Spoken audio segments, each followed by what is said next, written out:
গত ১.৫ বছরে ৭ লাখ রোহিঙ্গাকে এদেশে পাঠিয়েই ক্ষান্ত হয়নি মিয়ানমার। দফায় দফায় আকাশসীমা লঙ্ঘন, সীমান্তে শূন্যরেখায় বোমা পুঁতে রাখা ও ফাঁকা গুলি ছোড়ার পর এবারে দ্বিতীয়বারের মতো সরকারি ওয়েবসাইটে বাংলাদেশের প্রবাল দ্বীপ সেন্ট মার্টিনকে নিজেদের বলে দাবি করেছে দেশটি। গত বছরের অক্টোবরে প্রথম দফায় এ বিষয়ে বাংলাদেশ প্রতিবাদ জানানোর পর কিছুদিন বন্ধ থাকলেও সম্প্রতি আবারও সেন্ট মার্টিনকে মানচিত্রে দেখায় দেশটি। আবারও তাই তলব করা হয় ঢাকায় নিযুক্ত দেশটির ভারপ্রাপ্ত রাষ্ট্রদূত মিন্ট খোয়েকে। বিকেল ৩টার কিছুক্ষণ পর তিনি মন্ত্রণালয়ের অতিথি কক্ষে অবস্থান নিলেও নিজের মুখ দেখাতে নারাজ।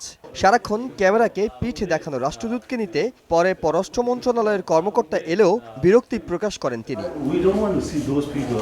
অনেকটা দৌড়েই লিফটের কাছে গিয়ে দ্রুত বাটন টিপতে থাকেন।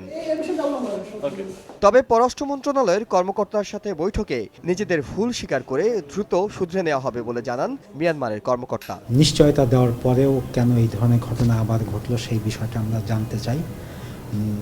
তারা আমাদেরকে বলেছে যে এটা কেন ঘটেছে, তারা এই বিষয়টা দেখবে এবং তারা আমাদেরকে আশ্বস্ত করেছে যে আগামীকাল তাদের ওয়ার্কিং ডে, আগামীকালের মধ্যে তারা এটা রেকটিফাই করার ব্যবস্থা নেবে। বারবার মিয়ানমারের এ ধরনের ভুলকে উদ্দেশ্য প্রণোদিত বলে মনে করছেন বিশ্লেষকরা। এই ধরনের হাস্যকর দাবি তারা কখনো করেনি। তাদের মূল উদ্দেশ্য হচ্ছে এখন বাংলাদেশের সঙ্গে এক ধরনের উত্তেজনা তৈরি করে একটা দ্বিপাক্ষিক সম্পর্কটাকে আরো অবনতির জায়গাতে নিয়ে যাওয়া। গত ২ মাসে পঞ্চমবারের মতো তলব হওয়া মিয়ানমারের রাষ্ট্রদূত এবারও গণমাধ্যমে কথা বলেননি।